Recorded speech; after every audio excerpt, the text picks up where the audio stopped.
Hello and welcome to All for United. Here we are once again. It's felt like years almost since we had to start talking about another match on the horizon. It's only been a couple of weeks. It was a lovely weekend last weekend. Nothing could possibly go wrong this weekend. It could all blow up in our collective faces. So lots to look forward to, lots to get into.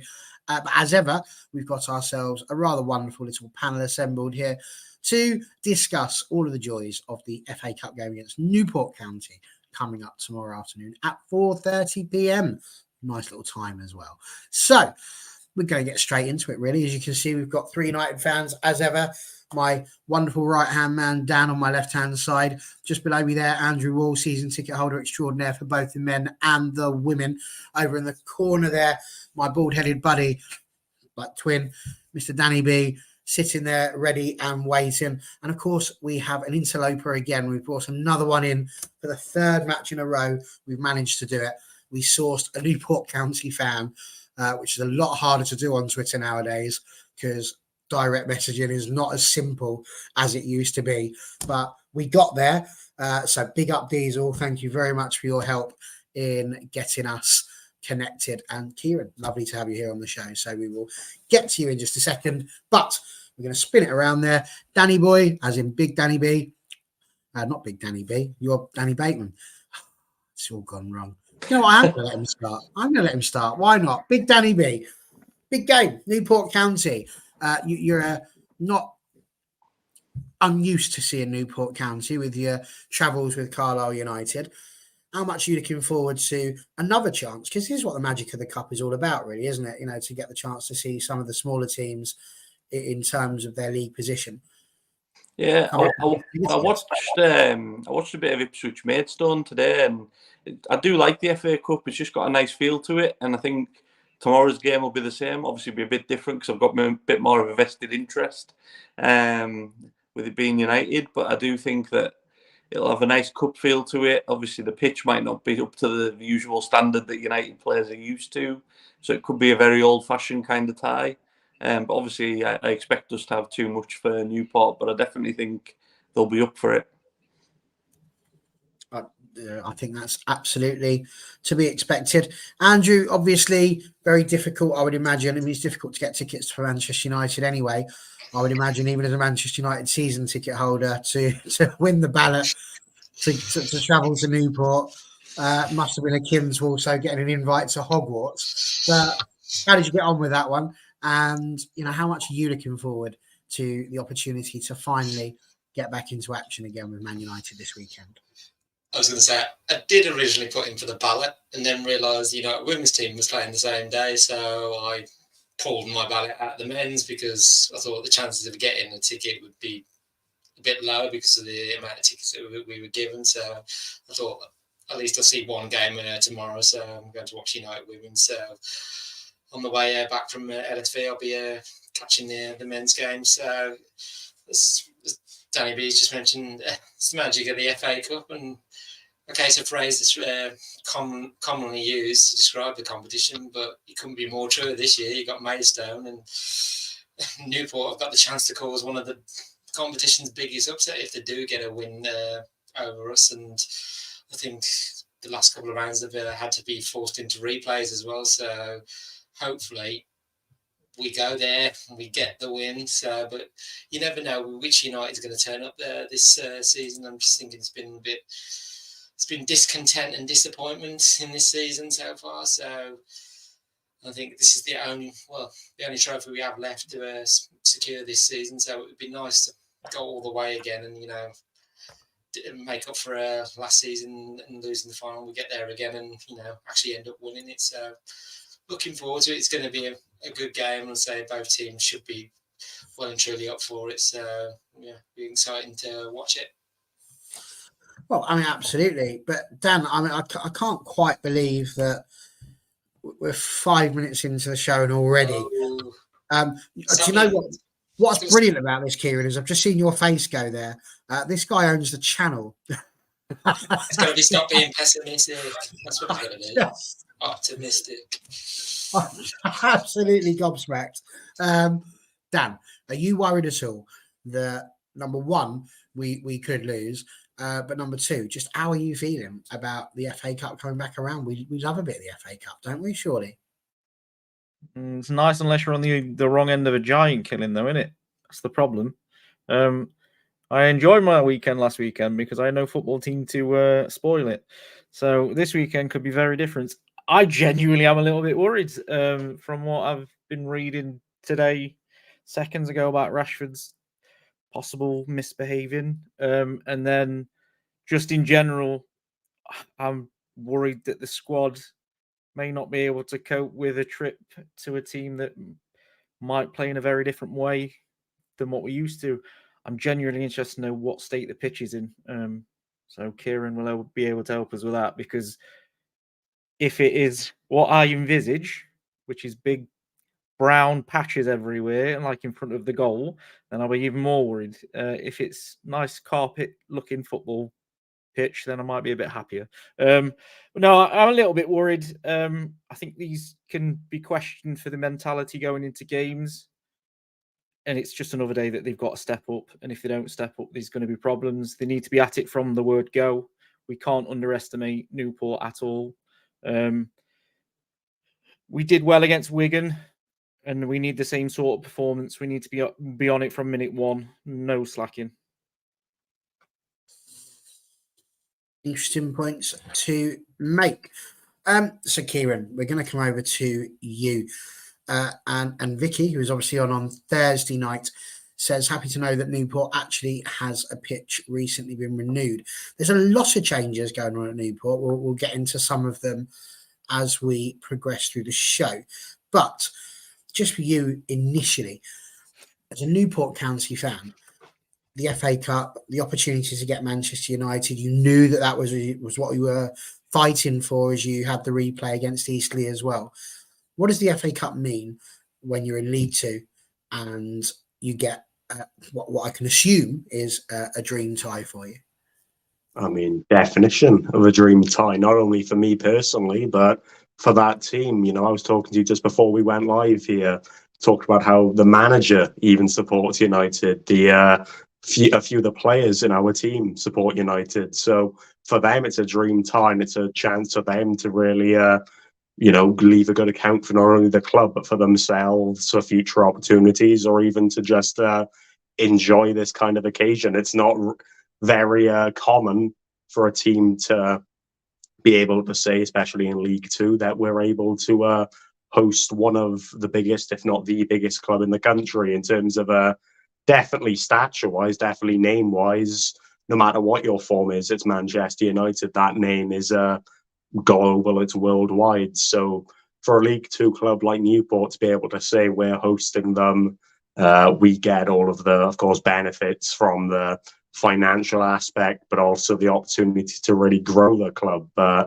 It's something that, even though we beat Eastleigh last Tuesday or so, we beat them, we knew what was at stake there, did really well, and ever since then we knew what was coming up. It was Man United at home, and even though the game's tomorrow, I still don't believe the game's tomorrow. I still feel I'm going to wake up, kind of thing. It's one of those things where I've really struggled, rather, to put into words what this game actually means to not only the club and the city, because that's an entire thing I could talk about for an hour, but just me personally and kind of the feelings I have towards it. It's unlike something I've ever realistically felt before.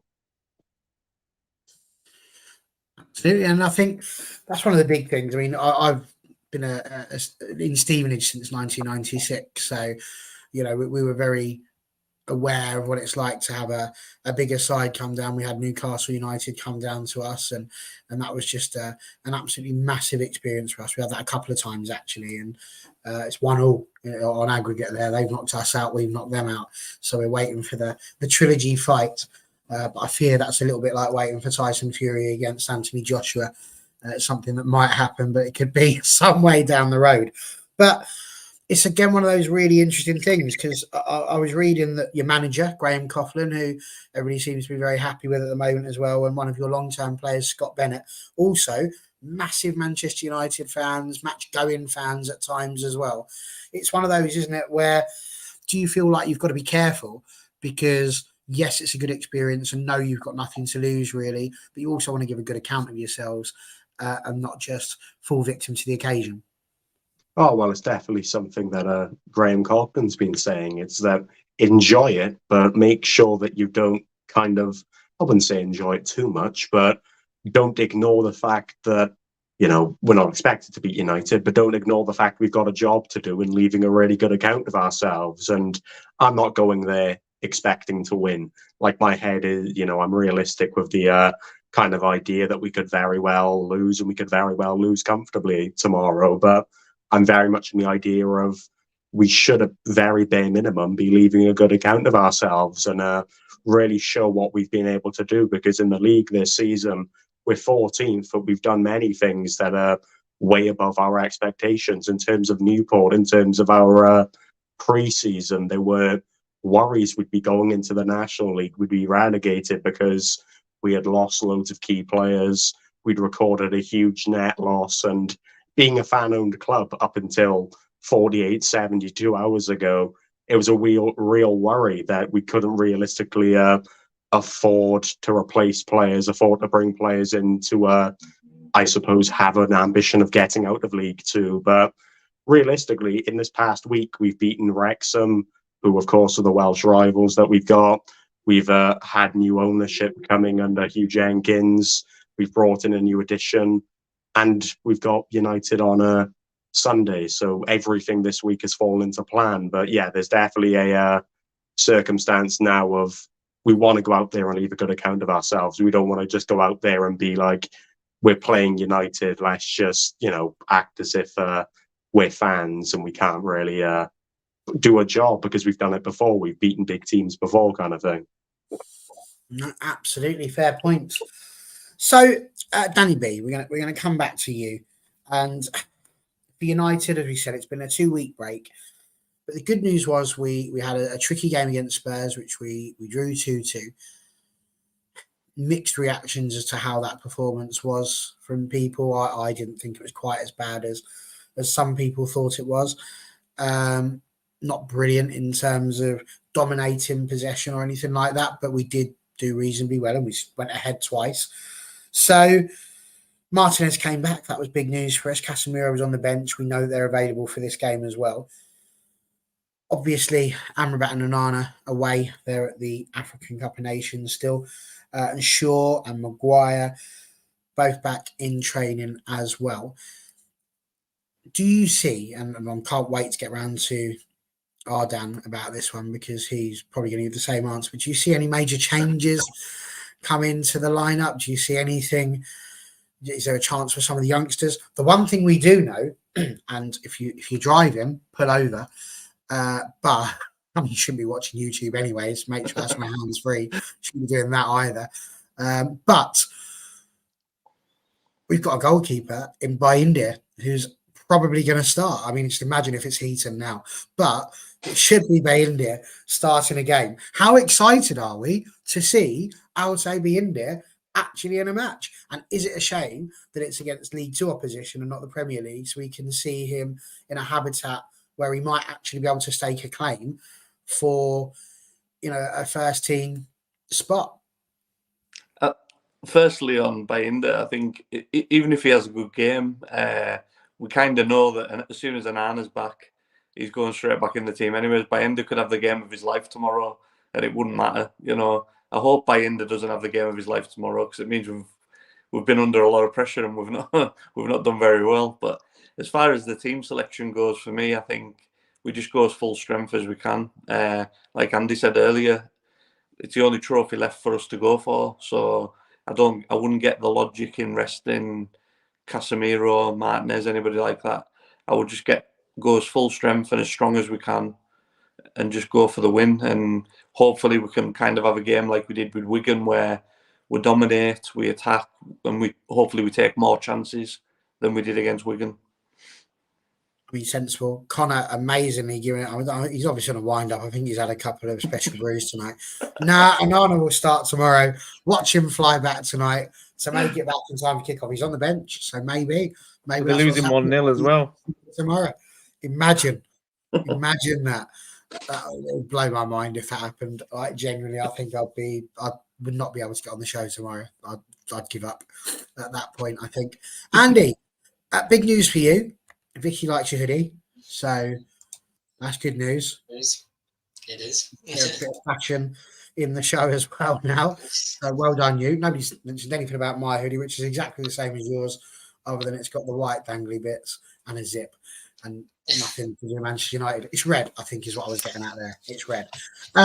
What's your thoughts? Starting lineup, are we going strong? Do you see Martinez and Casemiro starting this game? Are we looking at seeing Mainu? What do you reckon? We know there's no Anthony Martial. What's our front three going to be? Come on, you're the guy that watches them week in, week out. What do you reckon? So, speaking to Mark at Old Trafford, I was watching the under-21 saying tomorrow's lineup and was like, who would be the centre-back pair? And was just like, Martinez and Varane. But I just thought, would he chuck Martinez in straight? Because he only had so many minutes against Tottenham, so give him a full 90 minutes. I don't know whether that's going to be the case. So definitely can see them two line up as the centre backs. I'm just thinking, well, Rashford reportedly ill or whatever he's been doing out on his nights out. So whether he'll make the starting 11, I don't see that. So whether he makes the bench is all to be seen on that as well. I was trying to decide on the front three. Definitely Højlund through the middle. So and I'm just trying to think where he's going to. So he's going to put Garnacho on the left and Anthony on the right. So I think that's going to be our front three. I would definitely like to see Casemiro and Mainu together because I just think Mainu could learn, probably is through training anyway, but in a match, Casemiro and Mainu together, I just think Mainu will benefit from that so much and, it'll bring his game on even further. Just on Bayendier as well, I just think he's going to get his chance now. So apparently he's been impressing the training as well. So it's time he's had time. He's got his opportunity to show what his quality is. And to be fair to him, he's choosing to be positive despite the lack of game time. I think I read somewhere he just said, "Oh, got good teammates. Everyone's being positive." So and all the goalkeepers, always being positive. So he's got his opportunity now. So yeah, be interested to see how he does between the sticks. But as soon as Onana's back, I'll just see him straight back in the side. But you never know, if he performs really well, then he's going to give Ten Hag a bit of a headache. So which is what you want. No, absolutely. A few comments we'll get in before we bring down. We should go full strength. We don't have the luxury to take any risks. I fully agree. If there is one thing that we need to win this year, this is our only opportunity. We're not winning the league. We're lucky if we get top four. So this is literally the only bit of happiness that we've got. So let's not steal that from us, eh? Sends back Stammen Johnson. He's definitely been on the special brew. He definitely has. He's tired of thinking about being up at 6:30. Yeah. You could go to bed. Nobody's stopping you. Bayendier, Wan-Bissaka, Varane, Martinez, Dalot, Mainu, Casemiro, Bruno, Ahmad, Højlund. I think that's Garnacho. But I like the fact we're calling him Nacho. Nice. And Rashford should probably be dropped. I presume that was just, as a full stop, good. Rashford should probably be dropped. Not all of them, which is how I just read that with my tired eyes. So there we are. Vicky cheering for Martinez as well. What do you reckon, Dan? What sort of a lineup we're going to see? Do you agree with what NT's put out there? Yeah, I started because I think that's probably spot on what you would go for if you're going for your strongest. The only difference I could maybe see, and no one's going to like it when I say it, is Ahmad won't play and Anthony will play, just because Ten Hag sees him as a favourite. I've not really got an issue with the team he's going to pick, to be honest. He's definitely going to go his strongest. My issue comes outside of that. I see what Andy's saying in terms of if Bayendier plays well. He gives him a headache. There is no chance, and I've got more chance of winning the lottery 3 times in a row than an order being dropped, irrelevant of performance of Bay and Deer. It's just not going to happen. And to the point of him possibly playing tomorrow, I know it's probably very unlikely, but they are losing 1-0 Cameroon at half time, and he is on the bench. So you just never know. He may get on a plane tonight and make an appearance in Newport tomorrow. My issue is more we've gone strong as we can constantly, and it's not worked. And some of these players are still getting picked. So if he picks Anthony tomorrow and he doesn't perform, you've got to be question marking it again. Why did Ahmad not get a start if he does go for Anthony? Why is he continually picking Onana when if Bindeer plays well tomorrow? I mean, again, I hope he has absolutely nothing to do because then it means we've played better. But yeah, there's question marks outside of that. Just to touch again on the Rashford thing, I personally, with what happened, was it earlier this season or another season? He did it for his birthday, which didn't have an issue with. He went out for his birthday. Ten Hag said it wasn't. After the City game, wasn't it, when we lost? Yeah. But So he's got a life outside of football. But he said it wasn't acceptable. Ten Hag said in an interview afterwards, it's not acceptable. So now if he's been caught doing it again, I can see him being A, being dropped, and B, being fined for it. But the club have said that it was on his day off, but then reports are he was there both days. So the Athletic are reporting tonight that it was both days. So then that would suggest that Rashford's then lied to the club and informed them that it was only one day, not both. Which that's like a school kid getting told off and getting caught in it and then coming up with an excuse. So I don't think that's going to go down very well. I would, if it was me and I was in charge for that, I would drop him for that because you've informed them it's not acceptable. Again, if it was the one day, fair enough. But if you're out drinking the night before and then you don't turn up for training because you're not feeling it, that's just not very professional. And we don't need that in a minute. That's poor advice from those around Rashford. I'm not going to be too like OTT with him. Like we don't need to go a Sancho route and get him loaned out until the summer or whatever. Just he needs dropping for it. He needs a slap on the wrist. He needs telling. Yeah, exactly. I agree with Connor there. If it was a different player, we would probably be saying that he should get fined. He should get dropped. And then it's a commitment issue for me. That to me that's a mindset of Marcus Rashford this week has not taken Newport seriously. He's gone out. He's not trained. He's not ready to play Newport. If Newport come out the blocks, Rashford's not going to come out the blocks. So hopefully it's a strong lineup. I don't want to take any chances. Like everyone says, it's the FA Cup. Love the FA Cup. I don't want to be a giant killing. I don't want that this weekend. Yeah, I think it's a tough one, this Rashford thing. You know, him being in the situation where he, like you say, was out in a nightclub just before calling in sick. It's not a good look. And that's not to say he wasn't even unwell, but it's not great. I was always brought up, if you're going to have a day off sick, you stay in the house. You don't go out anywhere. Like even the shops. Like literally. Send someone else. Yeah, exactly. Yeah. And somebody else, like the very last thing you want is to be pictured being out there when you're not well. It's just, and like when you're Marcus Rashford as well. You know, when I was going out, I was just Barry. Like nobody cared about me. There weren't people papping me when I went into the local Tesco's. You know, oh look, it's Barry. He wasn't at work today. Doesn't happen. But Marcus Rashford, you'd imagine, is much more likely to get spotted. So, yeah, crazy. Kieran, with regards to Newport County, now you'll have to forgive a few people's ignorance here because obviously we don't play you every week. But my understanding is you've got one player who's definitely out, being Josh Seabury. I think I've said that right. So he's not going to be in. Other than that, I think you pretty much have a full squad to choose from. I would imagine some of the people to look out for, somebody maybe like Will Evans, 17 goals, top goal scorer. He's the big one. And Shane McLaughlin as well seems like he's a bit dangerous in terms of assists and goals. But talk to me, well, not just me, talk to everybody preferably, about Newport. What should we expect from a sort of a lineup, and who should we be looking out for? Do you think there's anybody there who could potentially cause any of our players an issue as we move into Sunday?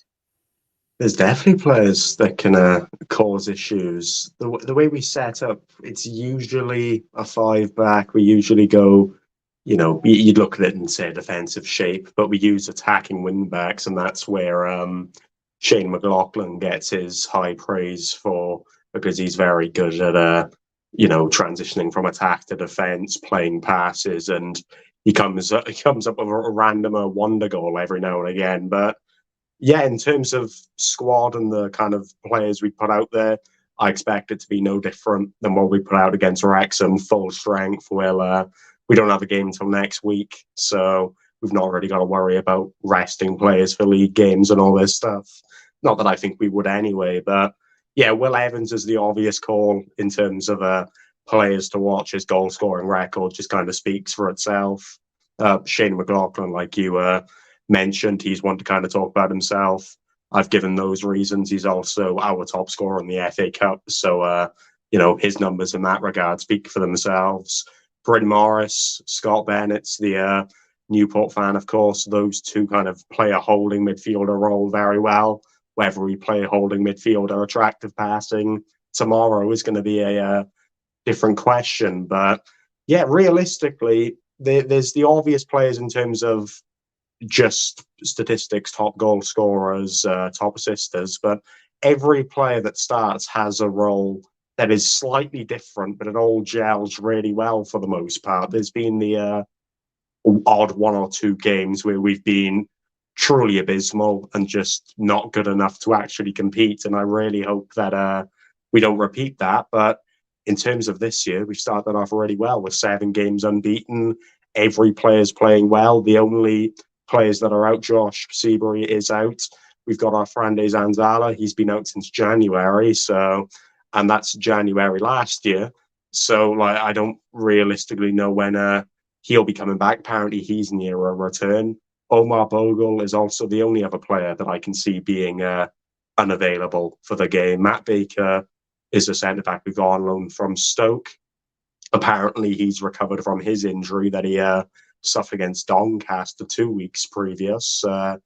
That's really good news because he's renowned for being a centre-back that kind of drives the ball forward, almost plays as a CDM in terms of his positioning every now and again. But yeah, there's a lot of players that I can kind of, I can name you every single player and say they can cause you problems for this reason. But yeah, Shane McLaughlin, Will Evans, Seth Palmer-Holden, even in terms of recent, he's been doing really well.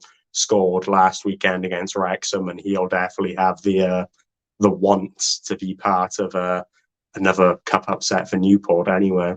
And we've got James Clark, who has been part of the club for a good little while, and I'm sure he'll like to add an upset against Manchester United onto his resume of achievements he's had at Newport.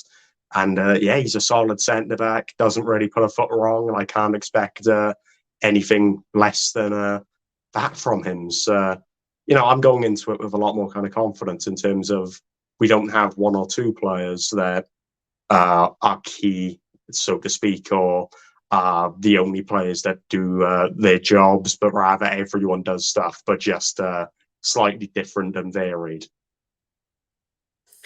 Yeah, no, for sure. And I mean, NT's sort of on the one moment he sat here and said, he would be in the local Tesco's papping me, asking for a signature and a selfie too. And if you ever see me there, NT, I'd wonder why you're not where you usually live. But by all means, I would happily have a photo with you. But he's literally next to my next question for you, which makes me wonder if he's got cameras in the house. But apart from this one, obviously. You're 16th at the moment in League 2. You've won 10, lost 11. So your league form's a bit 50-50. But you're unbeaten in January. You've not lost since Christmas. The last game you did lose was against Wrexham, who you've obviously just beaten, which is like, beating Man City in lower league terms at the moment. So you've done incredibly well to do that. What do you reckon your playing style is likely to be? Because you mentioned about, playing forward, attacking football, passing, trying to do all of that sort of stuff. Obviously, this is Man United. You are at home, though. You have the ability to make it incredibly difficult for Manchester United. So how do you think they'll play? As he's put here, you've got some pace up front. Do you think you'll play on the counter? Do you think you'll try and get at us by overloading the midfield, or even try to beat our press? What is it you think that Graham Coughlin would do? The thing that I'd envision and I'd arguably hope is that we're trying to overload the midfield and generally press to win the ball. I'd hope that we don't rely on sitting back and hoping you waste opportunities, because I don't think that's the ideology that Graham Coughlin wants to do, especially against a Premier League club that he's already mentioned. You'll take your chances if we give you them. So I think our form of defense will be attack for the most part. It will be press the ball off of you and try to make you uncomfortable, don't allow you to play the football you want to play. I wouldn't imagine it'll be, like I said earlier, it won't be pretty passing.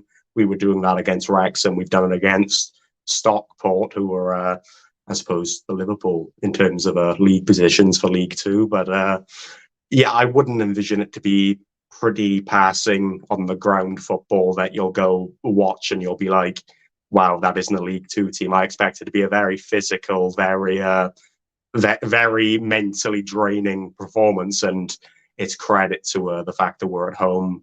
Like you mentioned, we can build an atmosphere and make it very, very uncomfortable, especially with how close the stands are to the pitch and the fact that it's sold out. The temporary stands are up as well. So it'll be, like I said, and like I feel, a very physical, demanding kind of battle on your end. And I think that'll be reliant on the fans also getting behind us, getting behind the players and making sure that, we're doing everything we can to make sure that you can't play comfortable football. So pretty much to answer the question, I don't expect us to play pretty passing, but I expect us to not allow you to be comfortable on the ball and realistically make any chances, or even as simple as just not having the ball in our half. I think we'll try our hardest to make sure the ball is as far from the goal as possible. Sounds sensible to me.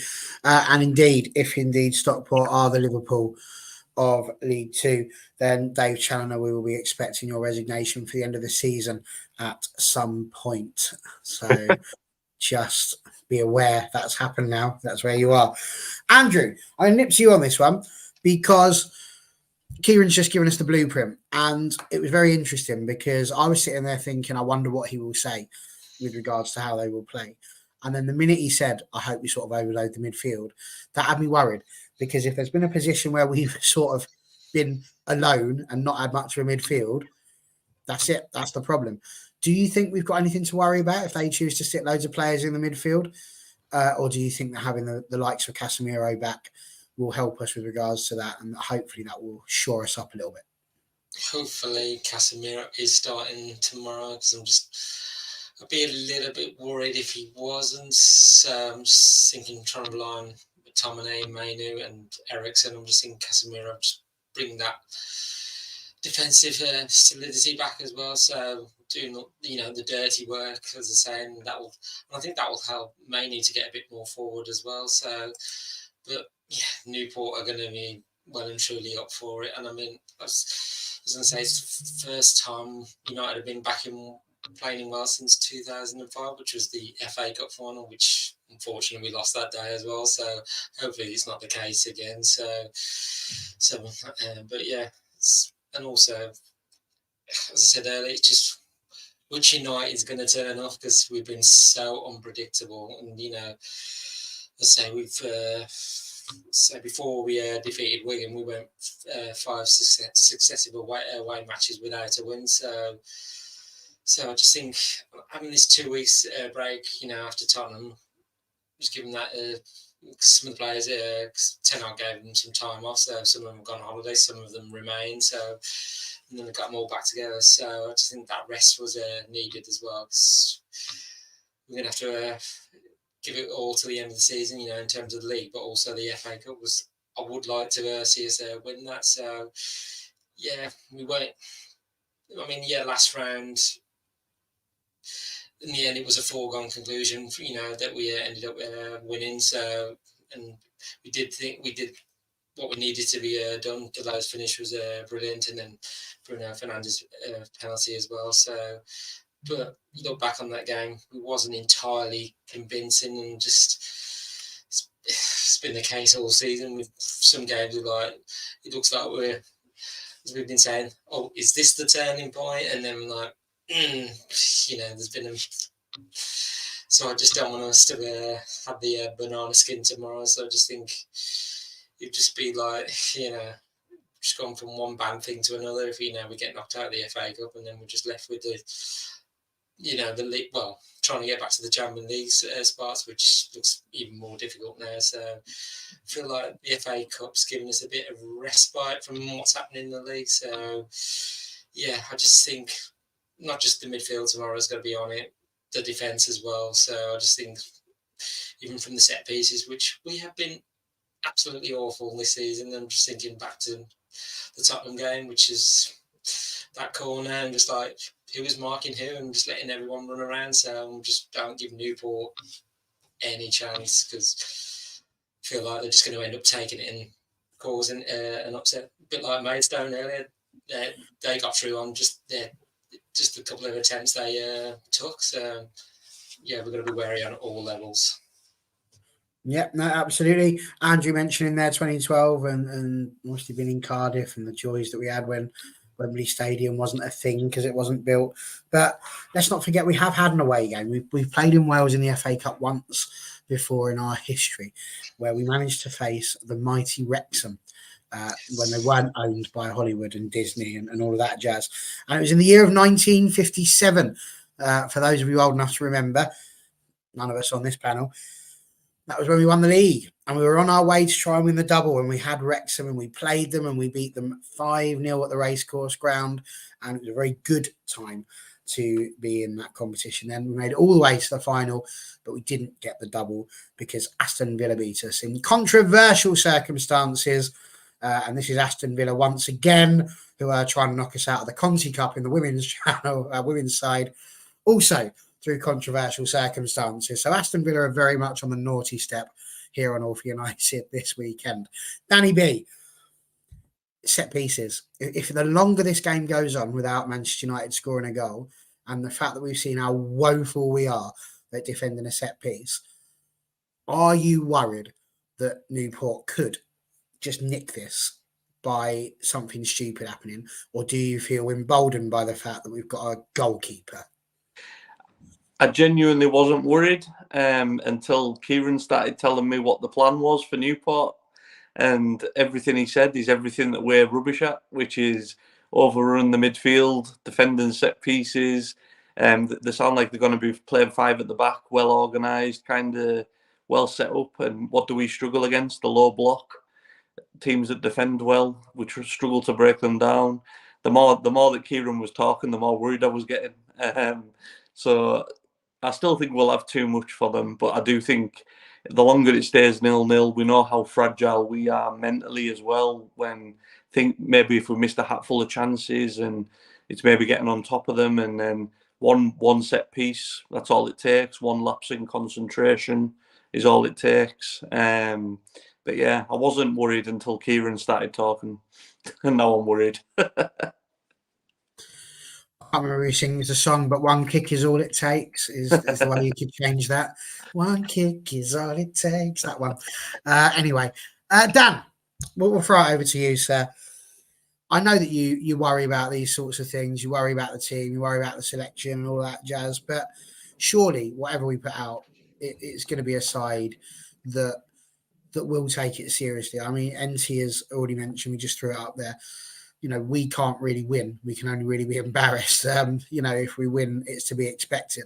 But Newport do have nothing to lose. The fans can make it that proverbial 12th man. We do have to take it seriously. And we're already hearing, as you said, about Rashford, the fact that they may not be taking things as seriously as they possibly could do. And as David Moyes says, we just need to improve at shooting, passing, defending and scoring. Is that pretty much where we're at?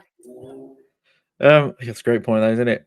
I'm just a little bit worried because if you said to me 1 to 11, name me a player in the Man United side that can go to a team like Newport and get into a scrap of a football match, I can name maybe one that I'd think, yeah, he'll be up for a scrap, and that's Martinez.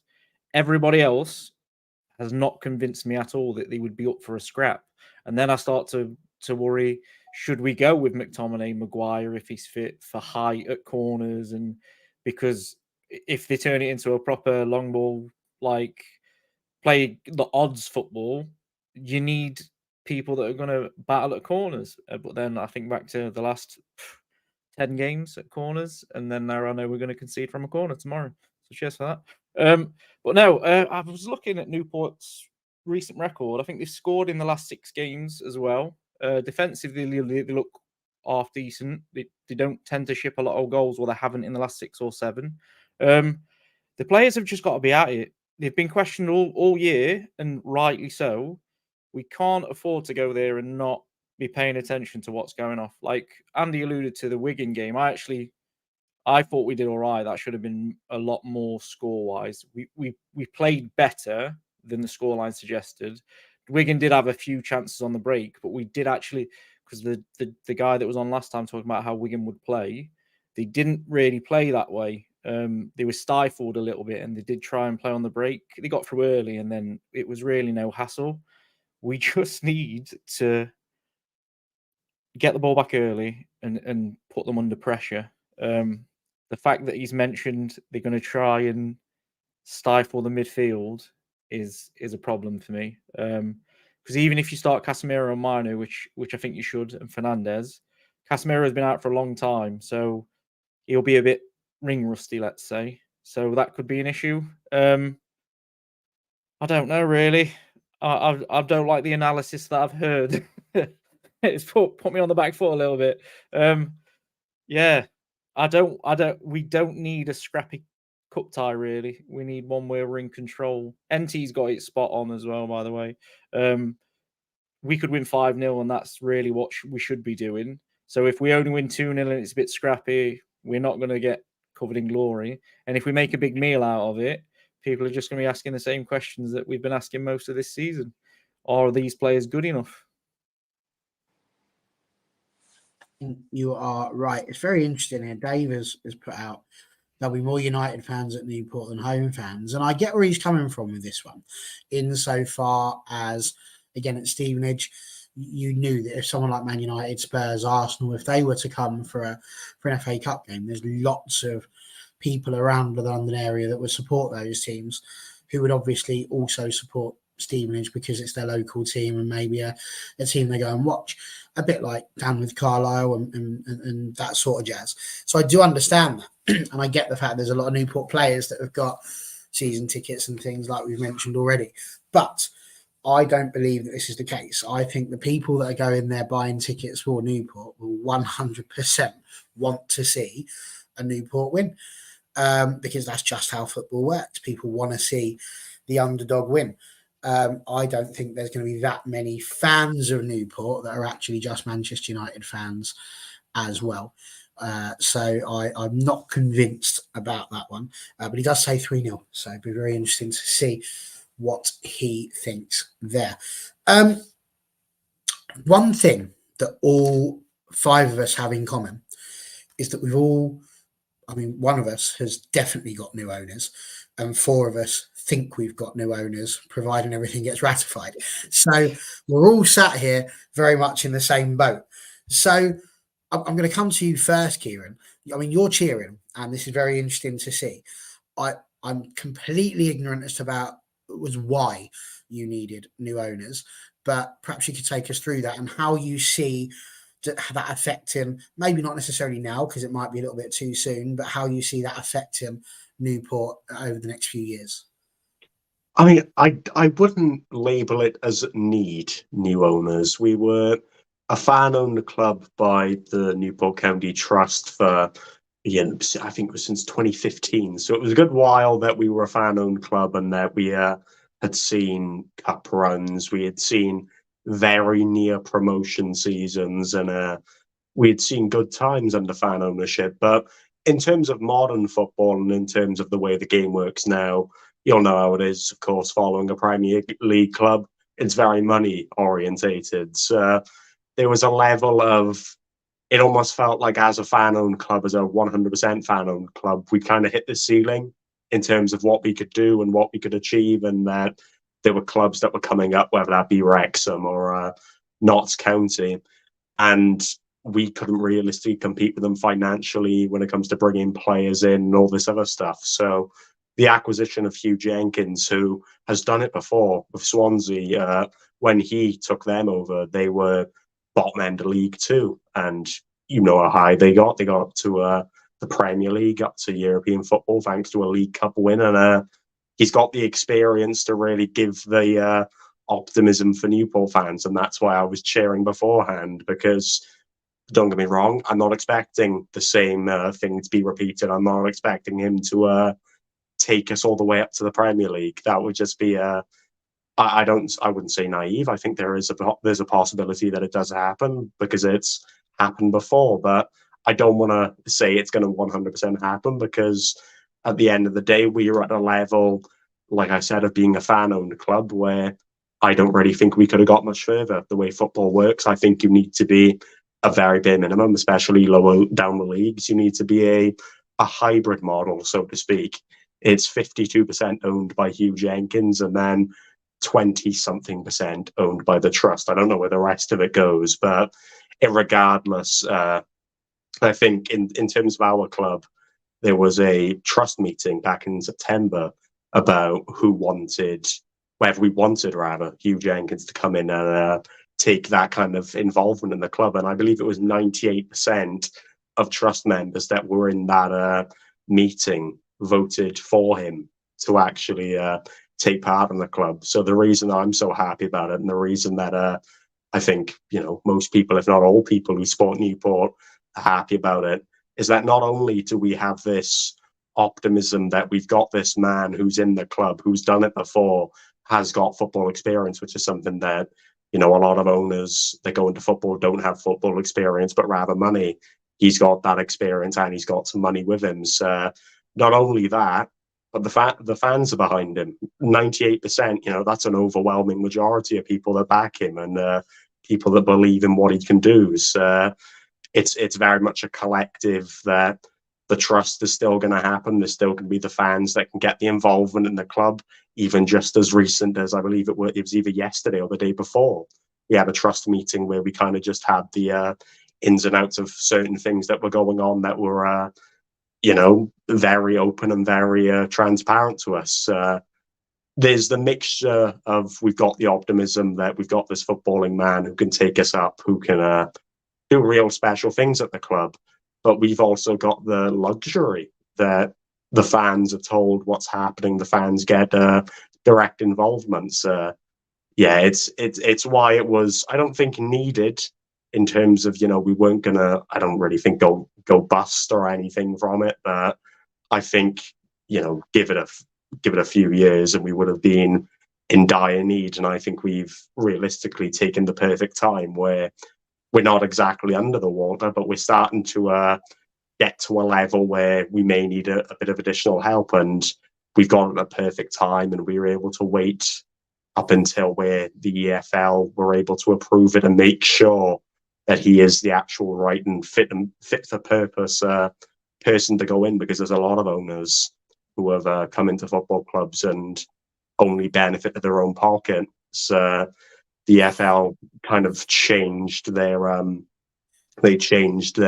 or they haven't I don't know if they've officially kind of mentioned it, but in terms of our statement, when Hugh Jenkins was announced, it was mentioned that there were thorough tests actually put into making sure he was fit for purpose and that he had the right intentions at the club. So, yeah, we've had that luxury of, I wouldn't say it's probably not the first time that the EFL have tested their fit for purpose module and actually done it, to a lot further of an extent than usual. But I think that it's been well documented now that we've got the right person in, and he had controversies to the end of his time at Swansea because of reasons or another. Apparently, he was a bit interesting when he went to sell his part in the club, but I can't say I'm too researched on it. But yeah, it's just a phenomenal time for the club, and it couldn't have come at a much more exciting week. And I think that was that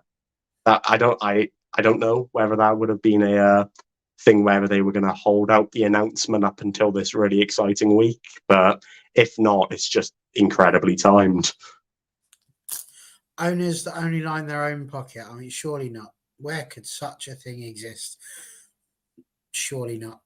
And very interesting that 98%, as you said, of people there wanting them to take over, while we've still got people saying that Qatar should have got the club. We're going to come back to that in just a second. A couple of things that Dan's popped out there. So Isaac Hansen-Aaron's contract has been very unlikely that we'll leave the club this month. We're going to talk a little bit about that. And what happened? We spoke about Stockport and Dave Challoner saying that they were going to step down at the end of the season, and somehow we managed to manifest that to be in Xavi. So I don't know if it's my southern accent or what, but it's all gone incredibly wrong over there in Barcelona. So we'll try it on again. It was Dave Challoner of Stockport. So we'll send that one back out into the universe. NT saying, the more decent manager out of a job soon, the less likely my dream for Liverpool to appoint Gerrard as manager becomes, which would, of course, be ideal. We would love that. And I kind of want to fit that the Jurgen Klopp announcement into to you three as well with this, because a lot's happening at the moment around this club, especially. The rumours are that we don't have the money for even loans as it stands now. So we could be in a situation where we bring 0 players in during this transfer window. But we have seen the first shoots of recovery in terms of getting Omar Barreda in and maintaining a bit of a wall of secrecy around that.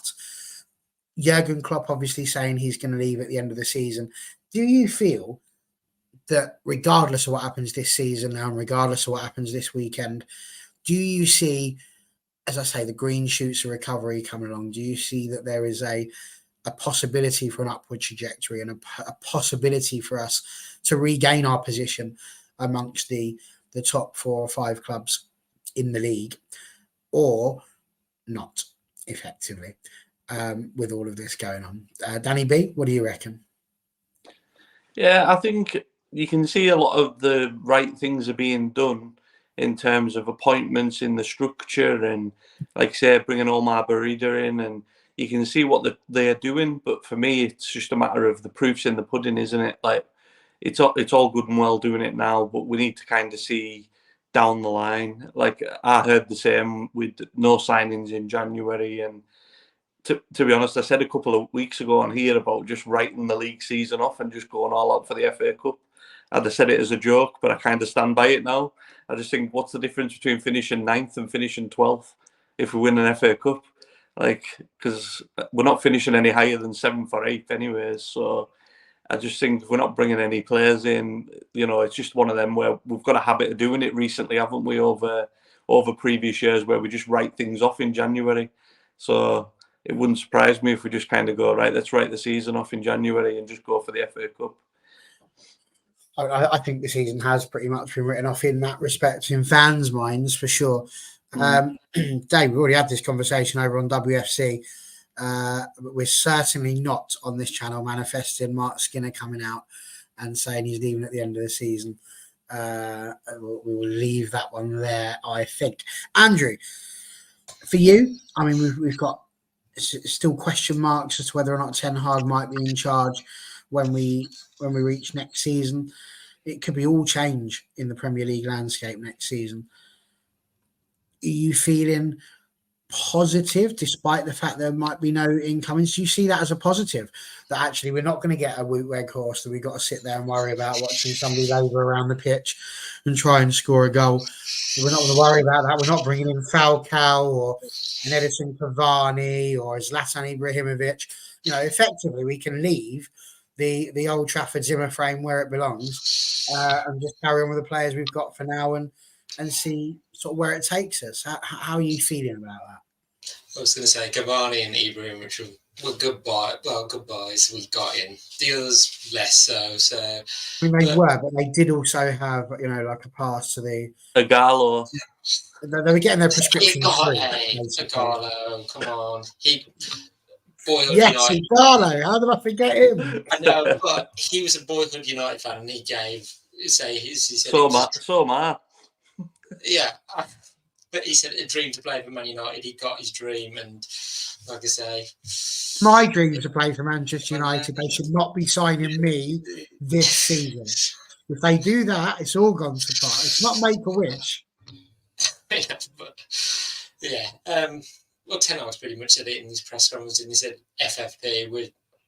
I think he did say we're kind of on the brink of it. So loan deals, even actually buying anybody's not going to be in question. So no one's coming in, and we'd have to get rid of players and sell them for big money to bring other players in. But I think it's more about the summer now and what's going to happen. Well, seeing how this season pans out, if we manage to get Champions League qualified and maybe the FA Cup, who knows? But I just think so far it has been a tough season for us fans, and we've had to endure inconsistent performances and results on the pitch. But with Sir Jim coming in, the Glazers have ceded control of the sporting side, which was firstly one of the main aims. So Sir Jim and his team are now going to be rolling the sporting side and putting the right people in those roles as well. But it's going to say that's going to cross over into the commercial side as well. So to say Barada's come in now as well as the new CEO. So we've been linked with a host of other names and potential positions. So I say it should be an exciting time coming up in the next couple of months as well, and within the next 6 to 12 months as well. So for all these plans that Sir Jim and his team have got to follow through, and I just think Ten Hag, I think, give him the time as well, because as I've said before, I can't keep going around in this vicious circle. You have good few seasons, and then we have a bad one, and sat them. It's we're gonna have that build that consistency. Remember, like when Jurgen Klopp came in, my dad said this to me. He said, like a project. He said Liverpool were up and down for a first few seasons, and then Klopp got it right. And I think him leaving, yes, we can slightly rejoice a little bit, and hopefully one day Guardiola will go as well. But it doesn't seem like he's going any time soon. So, but for us, like with Liverpool, we've got to start consistently beating them again as well. I think we've only beaten them 4 times in the 8.5 years that Klopp's been there. So, to start beating the likes of Liverpool and City, that's what we've got to be aiming for as well. So it'd be interesting with Klopp going. I think certain other players might walk out the door as well because he's gone now. And it depends who they get in as a new manager as well. So yeah, it's definitely going to be, when we come into next season, it's definitely going to be all change. So see how it all pans out. Plus, of course, Pep Guardiola could be in jail because of the 115 charges. So there's all sorts of charges. I'm Allegedly. joking. Yeah, but the club has been charged. No specific person has been charged. I know. Yes. So, That's is a we'll see on that. Dan, what I was going to point out here is a couple of things that were put out. Dave's put, I'm thinking he's going to give Charlie McNeil a chance to prove himself. He's been out on loan, come back and not gone out again. And NT said, I would rather we focus on shifting players out of Old Trafford rather than bringing any stopgaps in January, making the summer even more complicated than it will be. Focus on quality and quantity from now. And it sort of brought me to thinking about this idea that should that be sort of where we go now? If we have indeed got players that are earmarked for leaving in the summer, are we in a situation where actually we should effectively ship them out of even the starting lineup, just move them away and give some of these youngsters a chance to see whether or not they should be in contention for next season, see if they've got an opportunity, and almost use the Premier League like Fergie would have used the Carabao Cup, because we've hit that position now where it's unlikely we're going to hit 4. We're relying on too much elsewhere. Is that a situation where you could see that going on? Do we give some of these players an opportunity? Someone like a Charlie McNeil, give him a run of 3 or 4 games and see if he can start producing it. Joe Hugel, someone you've mentioned, obviously he's out on loan at the moment, but do you see that as being something we could do? Me, I would do it. Ten Hag won't do it. Ten Hag won't give McNeil a chance. He won't give Cam Waller a chance. It's just not going to happen. While it's mathematically possible for us to finish in the top 4, then he's going to start his very best lineup in every single game, the ones that he thinks can narrow the gap if possible. Maybe once it's mathematically gone, we might see a few more changes, but I can't see him doing that. To touch on, like, do I think we can see the shoots of recovery? I do, but I also can see that the club is in a much bigger mess than anybody could possibly have thought. For a manager to come out at Manchester United and say we cannot afford to loan a player because of FFP is absolutely damning on everything we've seen in the last decade. That is disgusting. And it's just a story of wasted money, wasted talent. And again, I'm not going to continue to pick on Rashford. I'll pick on somebody else. Martial, Sancho. You would even argue maybe the likes of McTominay and Maguire all have contracts well above the value, and they wouldn't have got these contracts at any other team. And it's crazy to think that you've got a fan-owned club that's wanting investment, and basically that's investment is Jadon Sancho's wages for 2 weeks. It's mental, the position the club's in. I was quite shocked because we've been linked with so many on loan. I just thought we was going to do the old get an old player in, ties over to the end of the season job. But to hear that we can't even afford to do that is it's absolutely crazy. And then now you can see that maybe there is some truth in Casemiro going to Saudi, Varane going to Saudi, because we just must be in a massive mess. Me personally, I'm over half of this team, and I'll back Ten Hag before these players. But just like with Solskjaer, if he keeps picking these players when they let him down, it's good that it's gonna affect his job, not nobody else's. Just to point to Klopp next season, Man City. This isn't a 10-second project. This is a 5-year project. You can either accept as a Man United fan now that this is not going to change for 3 years, 4 years, or you'll be asking for a manager to be sacked in 6 months' time into next season. In regards to Klopp, I've seen a lot of people say there's a lot of tribalism going around about Klopp. I feel sorry for Klopp, genuinely. His trophies cabinet should be a lot bigger than it is because of alleged 115 charges in Manchester. I don't think it's the size of the cabinet that's the problem. I think it's the amount of trophies that got in it. Yeah, it's not many, is it? Like when you look back, it's 7 in a decade. It's 7 in it. 7 in a decade that he's won. And people will say, "Oh, it's not enough. It's not this, it's not that." But he's been one of the best managers in the league in terms of football. I would much prefer to have that brand of football and only pick up one Premier League title than cheat, have 115 charges allegedly, and play City's brand of football. It's absolutely boring. I hate watching Man City, and don't get me wrong, they're efficient and they score goals, but it's boring. It's why I didn't like Louis van Gaal. It's why I struggle a little bit with Ten Hag, because he wants this. He wants us to be on the ball more than he does want us to just attack, which is fine. If it works, I'll be happy, but I just prefer get the ball back, attack, like a basketball game. It's much more entertaining to watch. I don't see any shoots of recovery coming next year. I think it's a big process at United. There's a lot going off behind the scenes that we probably don't understand or have not got the full facts for. And let's be honest, of the team that we can put out tomorrow, say we put our strongest 11 out, how many are going to be here in 2 years? I don't think it's that many, realistically.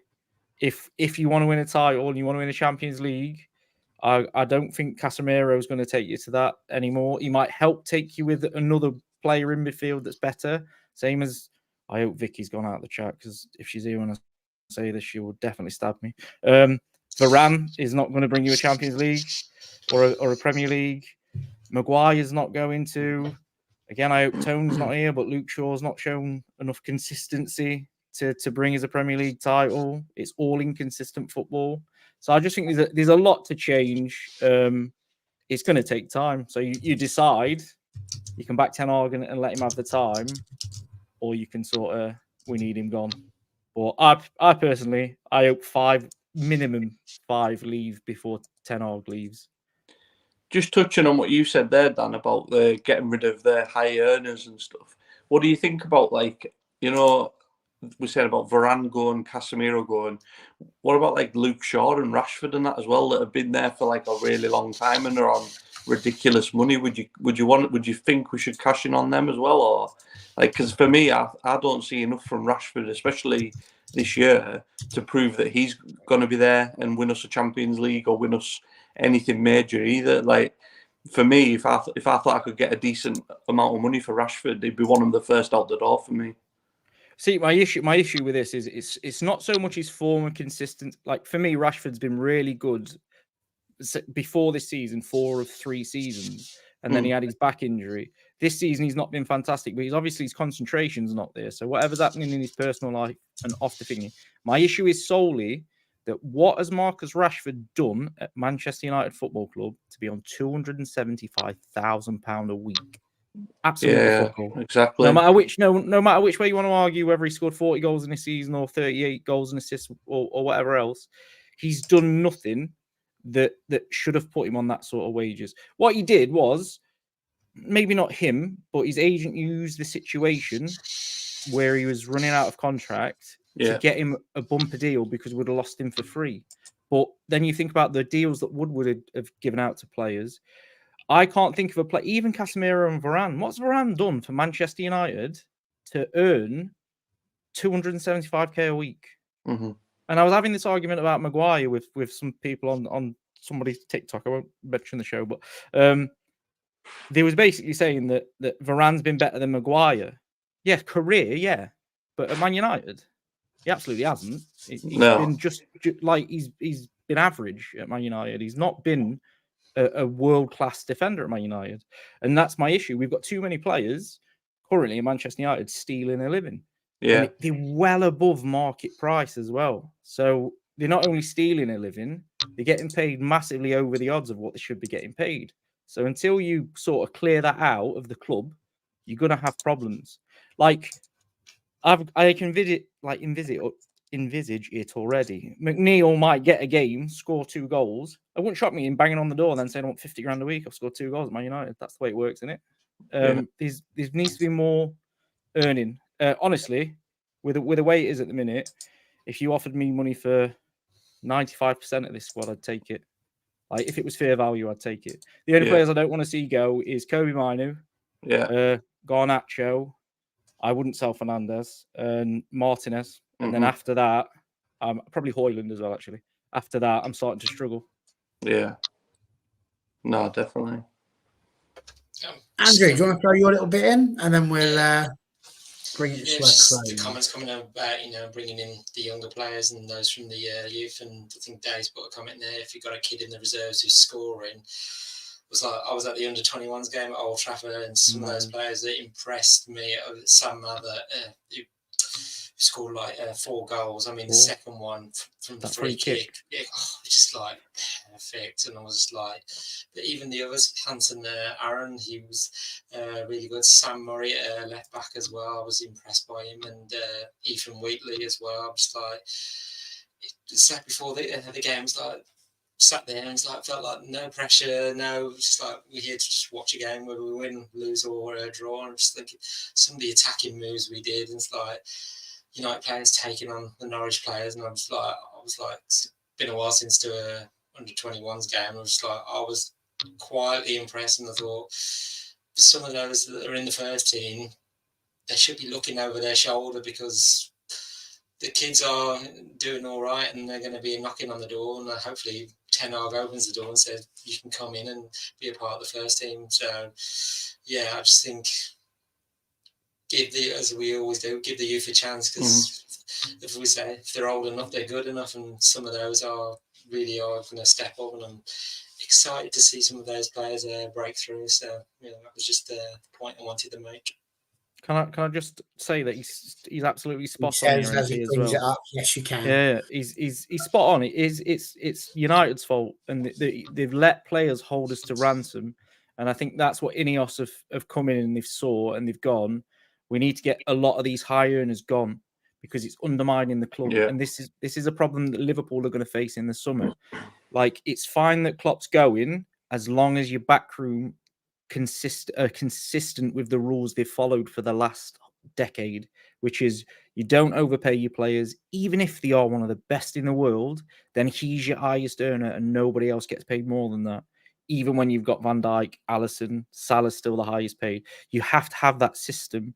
And then I might be wrong about this, but I'm pretty sure our under-18s have won every single game this season as well. I don't think they've lost a game in the league. I think they've won every single one. And that's another set of youth players that look like they're half decent. We've got a lad called Shea Lacey that looks absolutely phenomenal, and he's been playing for the under-18s.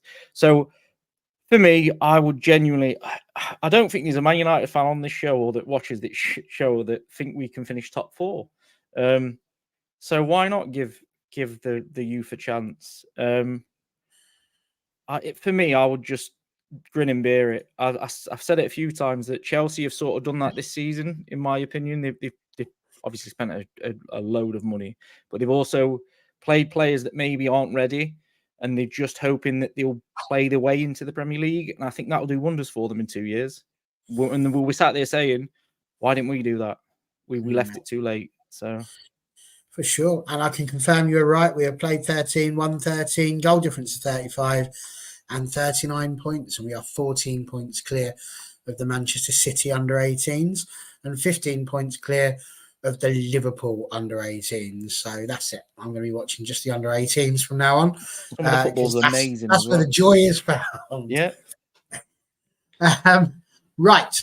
We've reached the end of the show. We had a cracker. We got a little bit off topic there towards the end, which is partially my fault for asking the question, but mostly Dan's fault for taking it down a blind alley. But don't worry, we pulled it back round. We called our Uber driver, and he's got us back to where we need to be. So we're going to quickly run around the houses and see what we think the score for Newport County against Manchester United in the FA Cup tomorrow at 4:30 is going to be. Andrew Wall. There are lots of scores that have come through. We had a 3-0 already from Dave. Box reckons it's going to be 8-0 to United with Hoyland scoring 8. And if that happens, I'll eat my shorts, as Bart Simpson would say. I'm not expecting 8 goals from Hoyland. But what are you expecting? Do you see us going out there and putting Newport to the sword, or do you think we're going to limp across the line? I was going to say for Newport, they've got nothing to lose and everything to gain. They cannot be underestimated in front of their home crowd, and especially now they're developing a streak of resilience at Rodney Parade. So, but like against Wigan, Ten Hag left nothing to chance. He put a strong lineup out, and I'll expect him to do the same. Yes, we've had our issues on the field, but hopefully we're not seeing any surprises and we come away with a win. So I'm going to go 3-0 as well to us. Right, Danny B, where are you going with this? The one thing I would say to Newport for setting up tomorrow is I would say get in our faces and don't show us too much respect, because if we get on the ball, get an early goal, I could see it maybe being like 3-4-0, but I'm going to go very similar to Wigan. A lot of missed chances and maybe 2-0. I think we'll go 2-0. Interesting. NT reckons Newport are going to score, which is, bad news for Bay India. But what say you, Kieran? You know what? My head says that, the expected happens. United win pretty convincingly. But you know what? Our history in this competition, we've beaten Leicester, we've beaten Leeds, we've taken Tottenham all the way to a replay. And my heart can't go that we're going to lose. I can't say we're going to lose, but I also don't want to replay. I'm going to say we win 2-1, and that's heavily relying on us scoring first. Because if you score first, I feel our heads drop and it kind of falls from there. But I'll say we score first and hold out what won't be a comfortable and probably won't be a pretty, there'll be a historic 2-1 win to pull off another giant killing. There you go. You heard it here first. Dan, is he speaking straight facts or is he talking tosh? No, I don't think we'll lose tomorrow, but I don't think it's going to be easy. I genuinely think they're going to score as well. So I think it's whether they score first or not. I genuinely do think they're going to score just because they look like they can score a goal. So I think it's going to be 3-1. I think Man United will win 3-1. If we can get an early goal, and then I can see maybe conceding from a set piece, but I think we should have enough. Well, there you go. I mean, I'm very much in a similar situation as Kieran. Then my head says that we should go out there and we should win this sort of 5 or 6-0. But I am not convinced that we will. However, I'm not going to predict a score as such, but I do think that India is going to keep a clean sheet.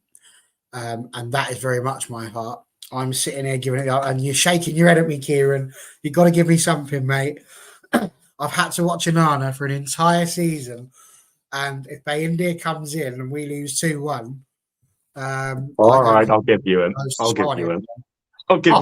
If India comes in and we lose 2-1, we're never going to see him ever again. We'll never see us again either, because that's credibility gone. But still, Anana's rubbish. Give India a chance. Oh dear. You could just imagine it now, and it's the sort of thing that would happen to me. To be fair, Connor's jumped back in. He reckons Newport 2, United 0. I just don't have words. He sent 5 messages in to us, and all 5 of them are the sort of messages you would get from, I don't know, a 90-year-old alcoholic. No, he did change his mind. He did? You think you got rid of it? Oh, doing it again. Joke. I don't know, maybe 0-4, but really depends which United show up. Well, it will be Manchester United. I don't think Newcastle are turning up. But we'll see. What's NZ? But you better hope both the men and the women win, because the Berger and Griff jokes will be coming in. Think that's going to happen whether we win or lose, to be fair. And Matthew Ross, lovely to see you. We're smashing them. Hoyland hat-trick. Again, be really pleased to see a Hoyland hat-trick as well. So, listen, I think whatever happens, it's going to be a really interesting match. And it's one of those things that just makes the FA Cup great. There's been some mad results, hasn't there, already, just looking at how the competition has gone. Thursday night, obviously, we saw the other Welsh side, Swansea City, get absolutely hammered by the Cherries of Bournemouth. Last night, we managed to see Chelsea and Villa draw, Sheffield Wednesday and Coventry draw, Bristol City and Forest draw, Man City, boo, managed to get past Spurs. And again, we see that match every single day and every single week. And today, here we are, again, more matches being played. But then you see Maidstone beating Ipswich. I mean, Kieran McKenna, ex-Man United boy, doing really, really well with Ipswich. But Maidstone, they knocked Stevenage out in the last round. They've gone on beating Ipswich as well, which is annoying for me because it makes me think that we could have beaten Ipswich as well. But there we go. Leeds and Plymouth, draw. Leicester managed to get past Birmingham just about. Sheffield United get hammered by Brighton in the end. Luton managed to get past Everton. And Fulham, in the end, losing to Newcastle United as well. So you look at all of those pictures, and really, out of all of them, the only one that really had any bite to it that was an interesting one was the Ipswich against Maidstone one. So I think tomorrow is going to be a fantastic game because it offers that opportunity for every fan, no matter who you are, no matter who you support. There's going to be people that want to tune into this football match. The vast majority of them wanting Newport County to win. But we're Man United and we don't care. That's generally how it tends to work. So, time for our little shouty outs. Andrew, are you going to the games? You're not going to the game tomorrow, are you? No, I'll be watching the women's game. I'll be there. Oh, you're off to the United women's game? Yeah. Remind everyone who we've got? Aston Villa. So, yeah, less said about Aston Villa women's team. Yeah. Yes, we're not a fan of Aston Villa at the moment. They're not in our good books. For those that don't know what we're talking about, basically, Manchester United were in the Conti Cup. They finished second in their little league table. There's 4 league tables that go on. The groups of 5 and 4, and 2 runners-up go through. The best 2 runners-up, and it's on a points per game ratio. We were in a situation where Spurs won their game the day after. We would have been the second best team to go through. So we were done. We were sorted. But Aston Villa inexplicably had a player they bought from Arsenal, Moretz, and she'd already played in the Conti Cup for them. So she wasn't allowed to play, and they brought her on in the second half when they were 3-0 up. So as a result, it's now got to go to a tribunal as to what happens, and there's all manners of possibilities. Villa could be kicked out.